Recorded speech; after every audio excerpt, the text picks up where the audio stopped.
और अब पितामह प्राणायाम करने लगे हैं। ध्यान में देखा है सूर्य उत्तरायण आ चुके, देवता सब स्वागत में खड़े हैं, ऋषेंद्र मुनीन्द्र अमलात्मा देख रहे हैं। सबका ध्यान करने पर प्राणायाम किया है, प्राण वायु को चरणों से ऊपर उठाने लगे हैं। जो जो प्राण ऊपर उठता है बाण खटखट खटखट खटखट खट निकलते नीचे गिरते जाते हैं। सारे बाण निकल गए, पितामह स्वस्थ खड़े हो गए।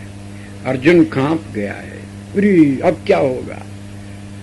भगवान ने हंसकर कहा, बाण इनकी इच्छा के बिना इनके शरीर में नहीं प्रवेश किए हैं, इन महाप्राण ने स्वयं इन सबको स्वीकार किया है। अर्जुन इत्यादि पांडव डरने लगे हैं, पर पितामह भीष्म अब किसी की तरफ देखते नहीं हैं। झुक करके बाणों को सीधा करके उत्तराभिमुख बिछाया है, जैसे वैष्णव ब्राह्मण कुशा को उत्तराभिमुख बिछाकर उस पर बैठते हैं और महाप्रयाण करते हैं। ये वीर शिरोमणि हैं, इन्होंने बाणों को नीचे बिछाया है उत्तराभिमुख, उस पर बैठ करके फिर भगवान श्याम सुंदर को एक बार देखा है और देखने के बाद नेत्र बंद किया है। सबकी श्वास ऊपर उठने लगी। पितामह ने अपने प्राण को आत्मा को परमात्मा में स्थित किया है और फिर ब्रह्मरंध्र से प्राण निकला है। ज्योति चमकी, गगनमंडल लाल हो गया, एक दिव्य तेज पुंज प्रकट हुआ। देवताओं ने दुंदुभी बजाई, पुष्पवृष्टि की, जय जयकार की। बोलो भट्टराज भीष्म पितामह की जय। भगवान ने जय जयकार की है और पितामह का ज्योतिर्मय शरीर श्री कृष्ण की परिक्रमा करते हुए भगवान के चरणारविंद में विलीन हो गया है। देवता धन्य धन्य करते सब अपने अपने घर गए हैं। इस प्रकार पितामह का महाप्रयाण हुआ है। युधिष्ठिर की शंका का समाधान हो गया। भीष्म का महाप्रयाण देखा और तब सबको साथ में लेकर भगवान श्री कृष्ण हस्तिनापुर पधारे। धर्मराज युधिष्ठिर का राज्याभिषेक किया है, धर्म का राज्य हुआ, संसार में अत्यंत सुख छा गया है। प्रेम पूर्वक पांडव रहते हैं, धर्म की स्थापना हो गई है, सारे संसार में सुख शांति छा गई, कहीं कलह नहीं, सर्वत्र शांति। युद्धांत में लाखों करोड़ों मर चुके हैं, इसलिए जनसंख्या भी कम ही हो गई है और सब धर्म राज्य के कारण सबके सब धर्म में स्थित हैं, किसी को कोई कष्ट नहीं है। विधवाओं ने संन्यास ग्रहण कर लिया है। पुरुष को तो गिरुआ कपड़ा रंग करके और शपथ ग्रहण करके विधि पूर्वक संन्यास ग्रहण करना पड़ता है, पर नारी जब विधवा हो जाए तो समझ लेवे कि भगवान ने संन्यास की दीक्षा दे दी।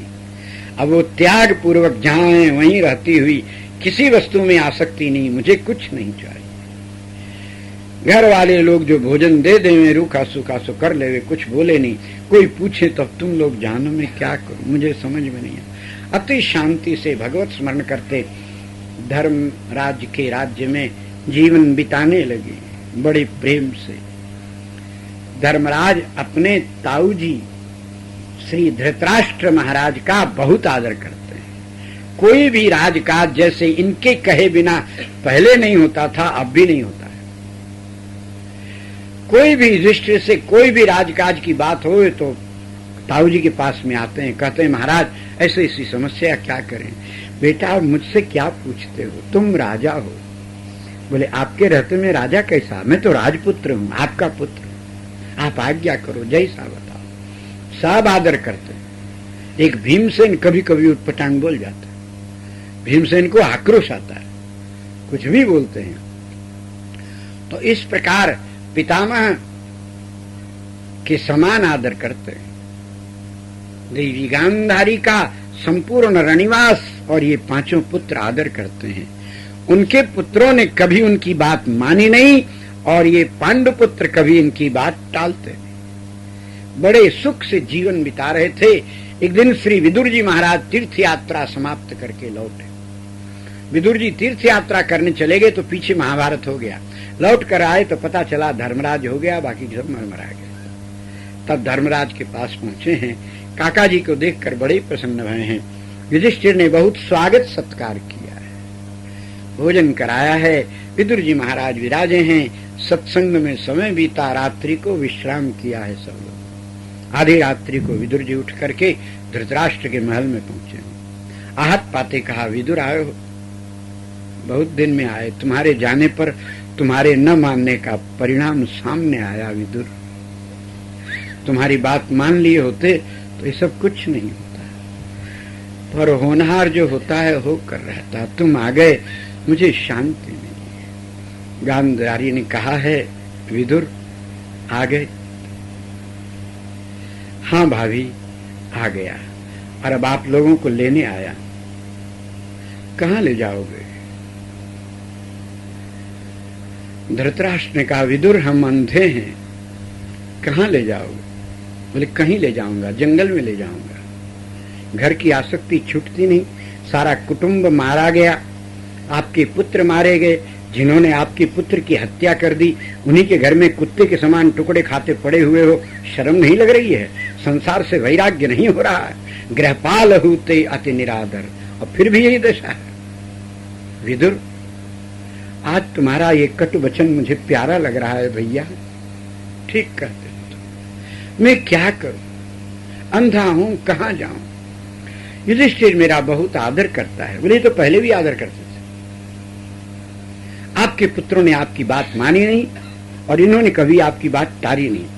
आपके कहने पर धर्मराज ने जुआ खेला, द्रौपदी का अपमान सहन किया, फिर उस महासती के सतीत्व के बल को देखकर आपने बाध्य होकर उसे वरदान देकर राज्य लौटाया। फिर दुर्योधन के कहने पर एक दांव और खेलने के लिए बुलाया। जानते हो उस समय पांडवों ने युधिष्ठिर से क्या कहा? जो आपका दूत गया था कहने के लिए कि महाराज ने आपको एक दांव खेलने के लिए फिर आज्ञा दी है, बुलवाया है, और उसने हाथ जोड़कर रोते हुए कहा, महाराज मेरी प्रार्थना है कि आप मत जाइए। वो अधर्म की सभा है। धृतराष्ट्र महाराज अपने पुत्र के मोह में मोहांध भी हो चुके हैं, इसलिए आप मत जाओ। फिर आप स्वामी हो, मेरा काम संदेश सुनाता था। चारों भाइयों ने कहा है, भैया अब जाने लायक नहीं है। जिन बूढ़े को आप अपना ताऊ कहते हो वो तो शत्रु से भी बदतर है। उसके सामने उसकी पतोहू का अपमान भया, उसके मुंह से बोल नहीं फूटा। जब सती के सतीत्व के बल पर वस्त्र का अपार भंडार भया, पातताई हार कर नीचे गिर गए, तब बाध्य होकर के, क्योंकि अपशकुन होने लगे थे, भूकंप होने लगा, गिद्ध उनके सिर पर मड़राने लग गए, दरवाजे पर गधे और कुत्ते रोना शुरू कर दिया। ऐसी स्थिति को देखकर विदुर ने समझाया, नाश हो जाएगा इस सती के कोप से, नहीं तो इसको शांत करो। दुर्योधन के कल्याण के लिए ब्राह्मण भोजन करा रहे थे, वहां पंगत में गधे घुस गए, रिंकना शुरू कर दिया। उनके पुरोहितों ने दुर्योधन के कल्याण के लिए अग्नि में घृत की आहुति, तो अग्नि बुझ गई, धुआं फेंकने शुरू किया विदुर जी, और उन्होंने कहा इस सती को शांत करो, अन्यथा नष्ट हो जाओगे, सब के सब आ जाइए। तब डर करके तुमने उसे वरदान में राज्य लौटाया, और दूतों ने ऐसा कहा, भाइयों ने समझाया, आप जाने लायक नहीं। तो आपको पता है युधिष्ठिर ने क्या कहा? युधिष्ठिर ने कहा, मैं तुम लोगों का बड़ा भाई हूं, मेरे कारण तुम सबको बहुत कष्ट उठाना पड़ा, फिर भी मेरे भाइयों तुमने कभी मेरा अनादर नहीं किया, मेरी आज्ञा का उल्लंघन नहीं किया। आज एक अंतिम आज्ञा दूं, यदि मान लो तो। अर्जुन ने कहा, चलने की आज्ञा है? बोले नहीं, तुम नहीं जाना चाहते तो ये आज्ञा नहीं दूंगा। एक आज्ञा है, मान लो मेरा परित्याग करो, तुम चारों भाई राज्य करो, भीमसेन सिंहासन पर बैठे, अर्जुन अंगरक्षक बने, नकुल सहदेव सेवा में रहें, सारा विराट का राज्य तुम्हारा है। मैं अपने ताऊ जी की आज्ञा उल्लंघन नहीं कर सकता। मैं जाऊंगा और कह दूंगा अब मैं राजा नहीं हूँ, केवल आपका युधिष्ठिर हूँ, मुझे जो आज्ञा हो सो पालन। और तुम लोग मेरे साथ जाओगे तो फिर जुआ खेलना पड़ेगा और फिर दुख होगा, सारा राज्य भगा देंगे। इसलिए मेरी अंतिम आज्ञा है, तुम मेरा परित्याग करो। भीमसेन तो जल गया, बोले ये जब बोलेंगे तो आग उगलेंगे, सीधा बोलना आता ही नहीं। मरो, अब जब मरना है तो साथ ही जो होएगा चलो। गए और आपके कहने से एक दांव खेला, और 12 वर्ष का वनवास, 1 वर्ष का अज्ञातवास, उसके बाद भी आपके कुलांगार पुत्रों ने इनका राज्य नहीं लौटाया, तो बरबस होकर युद्ध करना पड़ा। और तब आप फिर इन्हीं के यहाँ, ये तो आपकी आज्ञा का तब भी पालन करते थे, अब भी पालन करते थे, कुपुत्रों के द्वारा अपना मरण आपने बिगाड़ लिया है, सारा वंश नाश हो गया। दिन रात दुर्योधन का स्मरण आता है। बोले हाँ आता है विदुर। बोले अब युधिष्ठिर इतना लायक बेटा है कि ये नहीं भुलाए भूलेगा, तो एक दुष्ट और एक सज्जन दोनों के स्मरण में आपको कई जन्म लेने पड़ेंगे। इसलिए मेरी बात मानो, मर गए तो मर ही गए और इनको भी छोड़ दो और अब चलो भगवान का भजन करने के लिए, सबसे मन को हटाओ। वो सुपुत्र कुपुत्र दोनों ही मरण बिगाड़ते हैं, इसलिए भरोसा भगवान का करो, सेवा सबकी कर दो जो सन्मुख आ गए। बोले चलो ये विदुर इसी समय ले चलो। विदुर के कंधे पर महाराज धृतराष्ट्र हाथ रखे हैं, तो उनके कंधे पर एक और हाथ आया। गांधारी देवी आप? बोले हाँ। मुझे छोड़कर जाएंगे? मैं जीवन भर आपकी अनुगामिनी हूं, कहां जाऊं? चलो देवी। आगे आगे विदुर जी, पीछे पीछे उनके कंधे पर धृतराष्ट्र हाथ रखे हैं, उनके कंधे पर उनकी पत्नी हाथ रखी है और उनके कंधे पर एक और हाथ आया। तो गांधारी ने स्पर्श करके कहा कुंती? बोले हाँ जी। तुम कहाँ? बोले जहां आप। कहा मैं? इतने में सवेरा हो गया। अर्जुन वगैरह पांडव वंदन करने माताजी का पहुंचे तो रास्ते में ये दृश्य देखा, रो पड़े हैं, धृतराष्ट्र महाराज के चरणों में गिरे हैं और कहा पिताजी कोई अपराध भया कि छोड़ के जा रहे हैं। विदुर जी ने कहा राजन, संसार एक दिन छोड़ना होता है, तुम तो धर्म हो, जानते हो कि अंत तक गृहस्थी में पड़े रहो तो मरण बिगड़ता है। मनुष्य का जीवन बिगड़ा हो उतनी हानि नहीं होती जितना मरण बिगड़े तो हानि होती है। अपना मरण सुधारो।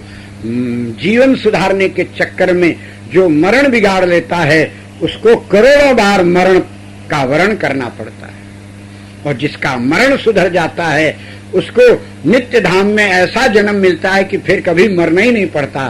प्रियतम का ऐसा संयोग होता है, कभी वियोग नहीं हो सकता। इसलिए अब आज्ञा दो। देवी गांधारी ने पांडवों को गले से लगाकर आशीर्वाद दिया, बेटा मेरा आशीर्वाद है, तुम लोग सुखी रहो। अब जाने दो, मोह को छोड़ना होगा। हम जा नहीं रहे हैं, तुम्हें शिक्षा दे रहे हैं कि तुम भी वृद्धावस्था आने पर पुत्र पौत्र के मोह में नहीं रहना, हमारे समान छोड़कर महाप्रयाण करना। परमात्मा के आश्रय पर चलो, घर का आश्रय छोड़ दो। ईश्वर सब जगह है, प्रबंध जैसा करना होगा कर देंगे। शरीर को छोड़ने पर तुल जाओ तो फिर भूख प्यास की चिंता कुछ नहीं रहेगी। कुंती माता के चरणों में प्रणाम किया।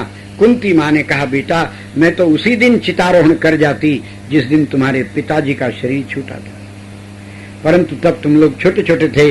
महाराज का अनुगमन तुम्हारी छोटी माँ माद्री ने किया और मैं तुम बच्चों को देख करके रह गई, बच्चों का पालन करने के लिए। अब मेरे बच्चे समर्थ हो गए, दुखी बहुत हुए, उसके बाद मैं साथ देती रही। अब तुम लोगों का दुख सदा की समाप्त हो गया है, अब मेरी क्या आवश्यकता है। मेरे ससुर और सास के समान पूज्य ये जेठ जेठानी हैं, अब मेरा कर्तव्य इनकी सेवा करना है, मुझे अपना कर्तव्य पालन करना है। मोह का परित्याग करो और तुम भी मुझसे शिक्षा लो कि चाहे जैसे हों, अपने से जो बड़े हैं अंत में उनकी सेवा करना ही धर्म होता है, उनके आचरणों को देखना धर्म नहीं है। मुझे देखो।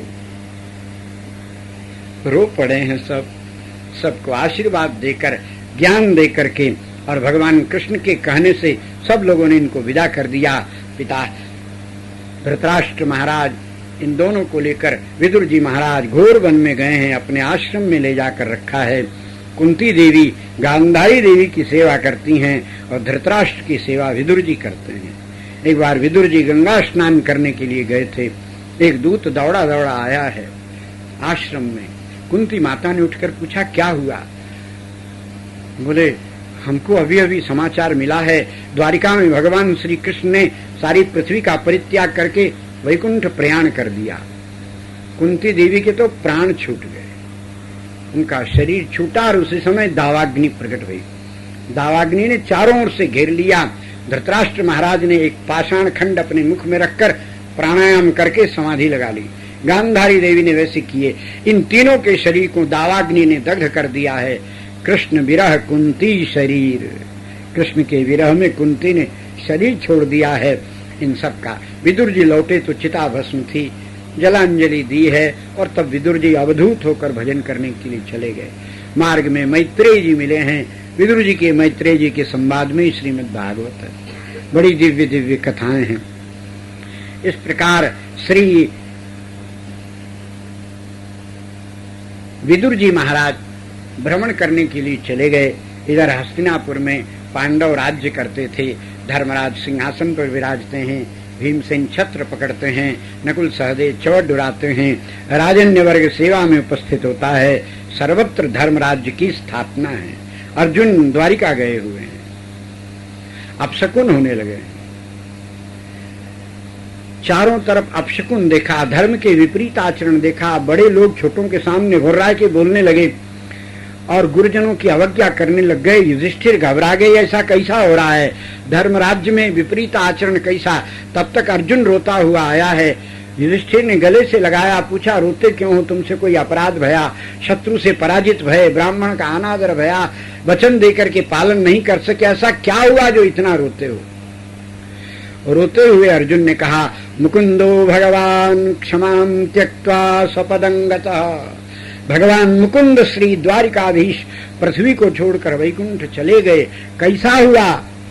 तब वो दुर्वासा जी का अनादर, सप्तऋषियों के शाप से मूसल का प्रकट होना और उसके बाद एरक कंड बनकर समुद्र के किनारे एरक नाम का घास बनकर उस मूसल का प्रकट होना, घिसने के कारण बह करके, और प्रभासक क्षेत्र में तीर्थ स्नान के लिए जाने पर सबका भांग पीकर नशा करना और नशे में बेहोश होकर आपस में लड़ाई करना, सारे यदुकुल का संहार हो जाना और भगवान श्री कृष्ण का वैकुंठ पधारना, ये सारी लीलाओं का वर्णन किया है। और रोते कहते जाते हैं, जिन भगवान ने हम लोगों की रक्षा की वो अब नहीं रहे। ऐसे सारी लीलाओं का स्मरण किया है। युधिष्ठिर सन्न हो गए हैं। तुरंत जन्मेजय को बुलाया है और मुख से बिना कुछ कहे ही सिंहासन पर बैठाया, अपना मुकुट उतार कर उसके मस्तक पर धर दिया है। ब्राह्मणों ने स्वस्ति वाचन करके राज्याभिषेक संपन्न भया है और धर्मराज ने तो कुशा हाथ में ले ली है और बिना किसी से कुछ कहे अनासक्त होकर अकेले चल दिए। जो सबको साथ में लेकर भजन करने चलता है, वो साथ के अभाव में उससे भजन नहीं होता है और ज्यादा साथ बढ़ता है। और कुसंग यदि का साथ बढ़ा तो फिर पतन होता है।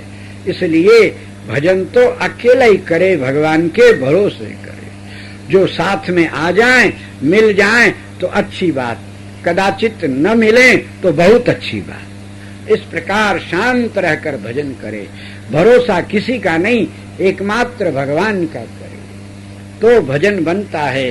विविक्त वासिन सदा भजन्ति मुक्त ये मुदा।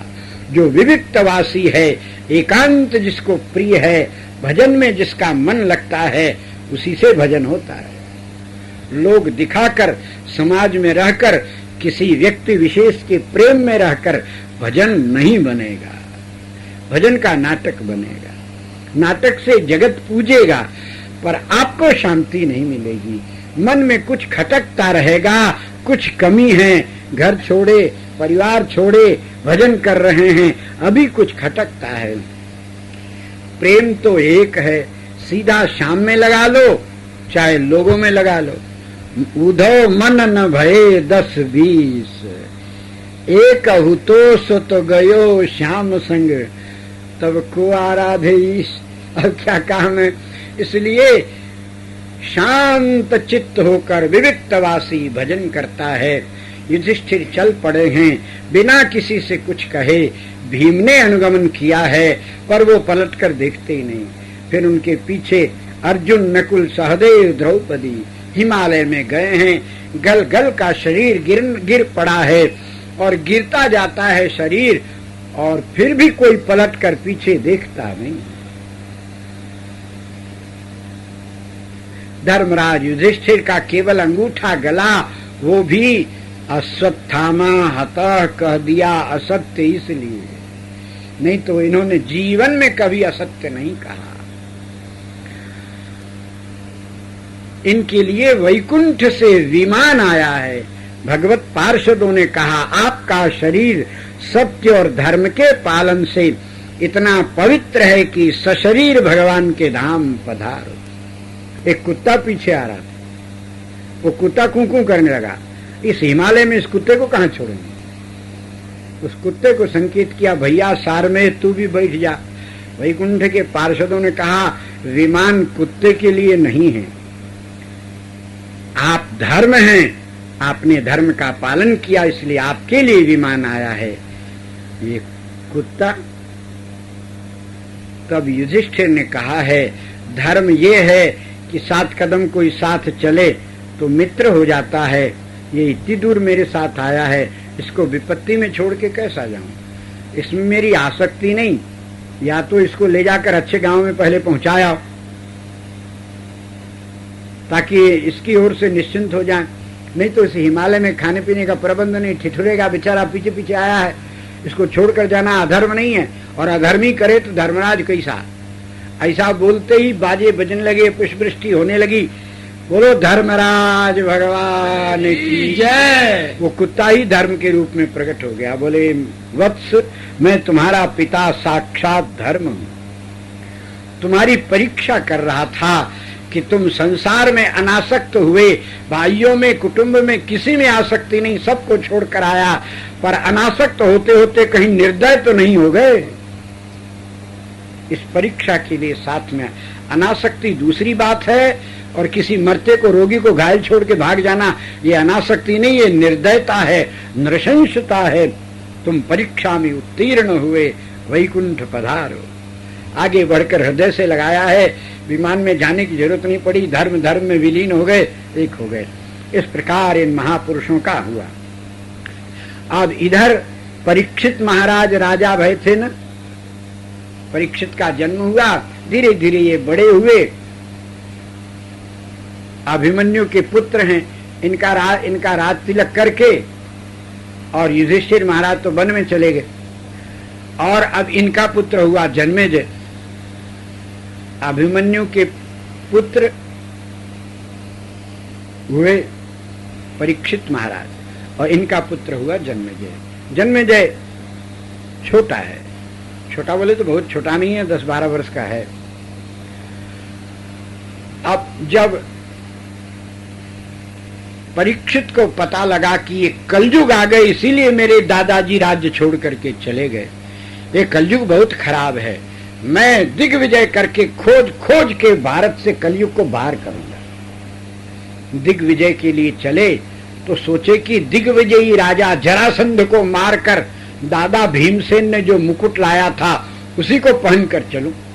उस मुकुट के सामने सारे राजा झुका करते थे, इसलिए सारी दिग्विजय हो जाएगी। जरासंध का मुकुट पहना है और महाराज दिग्विजय को चले हैं। सारे विश्व को विजय प्राप्त करके लौट रहे थे, तब देखा एक गाय खड़ी रो रही है, एक बैल खड़ा है जिसके 3 पांव टूट चुके हैं, लटक रहे हैं, उस पर टिक नहीं पा रहा है, एक पांव के सहारे खड़ा थर थर कांपता है। पास में एक चांडाल खड़ा है, काला जिसका शरीर है, हाथ ऊपर उठाया है, एक हाथ से जीभ को पकड़ा है, एक हाथ नीचे किया हुआ है। वाम हस्ते धृतकृष्ण दक्षे जिह्वांच नृत्यते। उसको देख करके ये चांडाल गौ के पास क्यों खड़ा है, जाकर के उस वृषभ से पूछा है, आपको किसने कष्ट दिया? इस चांडाल ने, इस दंडधर ने? उस वृषभ ने कहा है, राजन, कोई किसी को सुख दुख देता नहीं है, सुखस्य दुखस्य न कोपि दाता, परो ददाति कुबुद्धिरेशः। को नहीं सुख दुख कर दाता, निजकृत कर्म भोग सुन भ्राता। ये तो अपना अपना कर्म है। तब समझ गया कि दूसरे की निंदा नहीं करने वाला ये बैल बैल नहीं है, धर्मो ही वृषरूप धृक, धर्म ही है जो बैल के रूप में खड़ा है। धर्म के 4 चरण होते हैं, सत्य, पवित्रता, दया और दान। 3 पांव इसके समाप्त हो चुके हैं, खाली आकार मात्र में दिखते हैं। एकमात्र कलयुग में दान चौथा चरण है। ये न केन विधि दीन है, दान करे कल्याण। ये दान धर्म है। और ये पृथ्वी धर्म कमजोर होता है तो धरा दुखी होती है। ये धर्म की पत्नी धरा है। तब उस चांडाल को मारने के लिए धनुष पर बाण उठाया है। कलयुग तुरंत चरणों में गिर पड़ा है और कहा, महाराज मैं आपकी शरण में हूँ। दुष्ट लोग बहुत चालू होते हैं, 1 मिनट में माफी मांग लेंगे और मौका मिलते ही फिर विनाश करने पर तुल जाते हैं। इसलिए धर्म का पालन करने वाले व्यक्ति सावधान न होवें तो आप जिस धर्म को मानते हो उसी धर्म का नाम लेकर, उसी की दुहाई देकर ये आपको पराजित करके और अधर्म करेंगे और आपसे करा देंगे। महाराज ने जब धनुष उठाया तो तुरंत चरणों में गिर गया। महाराज मैं आपकी शरण में, आप पांडव वंश में हैं, शरणागत की रक्षा करो। राजा ने सोचा शरणागत को मारना धर्म नहीं है। कहा अच्छा तो तुम हमारे राज से निकल जाओ। बोले कहां जाएं? आपका राज तो सर्वत्र है, हमारे रहने की जगह बताओ। तो कहा जो दिन में सोते हो, सूर्योदय सूर्यास्त के समय सोते हो। सूर्योदय में सूर्यास्त के समय सोना अधर्म है। और दिन में भी वृद्ध है, बालक है, अस्वस्थ है, इनके अतिरिक्त दिन में सोना धर्म नहीं है। दिन में अध्ययन करो, दिन में ज्यादा सोए प्रमाद होएगा। दूसरों की देखा देखी नहीं करना, सबका धर्म पृथक पृथक होता है। वो सोते हैं तो हम भी सोएं, ऐसा नहीं। भरतलाल जी ने एक शपथ ग्रहण की है, राम जी के वन में जाने में हमको ऐसा पाप लगे, ऐसा पाप लगे, दिन में जो सोता हो वो पाप हमको लगे यदि हमारे कहने से राम जी वन में गए हैं तो। ऐसा एक शपथ ग्रहण किया। इसलिए अस्वस्थता, बालक और वृद्ध, आतुर के अतिरिक्त दिवास्वाप मना है। व्रत के दिन में सो जाए तो व्रत का फल समाप्त हो जाता है। असकृत जलपानाच सकृत तांबूल भक्षणम उपवास प्रणश्यंती दिवा स्वापात। एक बार से अधिक जल पीवे तो उपवास नष्ट हो जाता है, और पान यदि एक बार भी मुख में रख लिया तो उपवास नष्ट हो जाएगा। सकृत तांबूल भक्षणम, व्रत के दिन पान नहीं खाना चाहिए। उपवास प्रणश्यंती दिवा स्वापात, दिन में सोने से उपवास का फल नष्ट हो जाता है और दार परिग्रहण करने से भी हो जाता है। इसलिए इन कामों को छोड़ना चाहिए। जहां जुआ खेलते हो, जहां शराब पीते हो, जहां मांसाहार करते हो, जो नशा करते हो, गांजा भांग सेवन करते हो, और जो गुरुजनों का अनादर करते हो, वर्णाश्रम की मर्यादा के प्रतिकूल आचरण करते हो, जिस घर में कलह होता हो, जहां बिना नहाए लोग रसोई बनाते हो, बिना नहाए लोग खाते हो, जिसके भोजन में केशादि आता हो, जो अशुद्ध आहार करता हो, मांसाहार करता हो, अपेयपान करता हो, ऐसी जगह तुम रहा करो। कलयुग ने कहा महाराज मैं राजा हूं, और राजा यदि हारता है तो उसको जेल में देने पर भी 1 क्लास दिया जाता है। राजा है वो, हाथ में हथकड़ी नहीं पड़ती। तो मैं राजा हूं और आपके अधीन हो गया हूं, आज मेरी पराजय भई है। तो हमको आपने सब गंदा ही गंदा बता दिया, एक आठे तो बढ़िया चीज बताओ। बोले तुम तो क्या चाहिए बोलो। महाराज सोना मुझे दे दो, सोना में मैं रहूं। श्री परीक्षित महाराज सावधान हैं। इन्होंने कहा सोने के आभूषण भगवान को बनाकर धारण कराए जाते हैं। जो सोना भगवान के निमित्त हो, भगवान को निवेदन कर किया गया हो, उसके अतिरिक्त स्वर्ण में तुम्हारा निवास हो। इसलिए गहने आभूषण बनाओ तो पहले भगवान को समर्पण करो, फिर धारण करो तो वो प्रसाद होगा। तो योपभुक्त श्रीगंध वासोलंकार चर्चित है। भगवत निवेदित जो नहीं है ऐसे स्वर्ण में कलयुग का निवास है। कलयुग ने ओम ऐसा कहा और अंतर्ध्यान हो गया। महाराज के शरीर में गहने तो सब प्रसादी थे, पर मुकुट जरासंध का पहन कर आए थे। बस इसी अशुद्धता के कारण वो उस मुकुट में घुस गया। महाराज की बुद्धि गड़बड़ा गई और महाराज शमीक मुनि के आश्रम में जल मांगने पर समाधिस्थ साधु नहीं सुने, तो दुखी होकर इन्होंने एक मरा सांप उनके गले में डाल दिया। होनहार जैसा होता है वैसा ही कृत्य बनता है। उनके महाराज तो चले गए, उनके पुत्र श्रृंगी ने सुना तो शाप दिया है, जिस नराधम ने ऐसा अनुचित आचरण किया ठीक 7वें दिन तक्षक नाम के महानाग के डसने से उसकी मृत्यु हो जाएगी। जब इसके पिता जागे समाधि से तो पुत्र को धिक्कार दिया है, बिना सोचे समझे श्राप देते हो, इसका फल नहीं होता।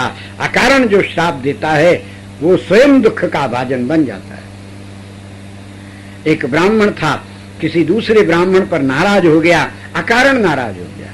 वो कुछ किया तो उसको समझ में आया कि हमारे ऊपर हंस रहा है, वह श्राप दिया तुमको कोढ़ हो जाएगा। वो ब्राह्मण छोटा था, रोने लग गया, कुछ बोला नहीं है। बस परिणाम ये हुआ कि उसकी ओर से भगवान ने नाटक कर दी, उसका एकमात्र पुत्र मर गया श्राप देने वाले का। उसको तो कोढ़ क्या होता, अकारण श्राप दिया, उसको तो कुछ नहीं भया, उसके पुत्र की मृत्यु हो गई। रोता हुआ अत्यंत दुखी होकर के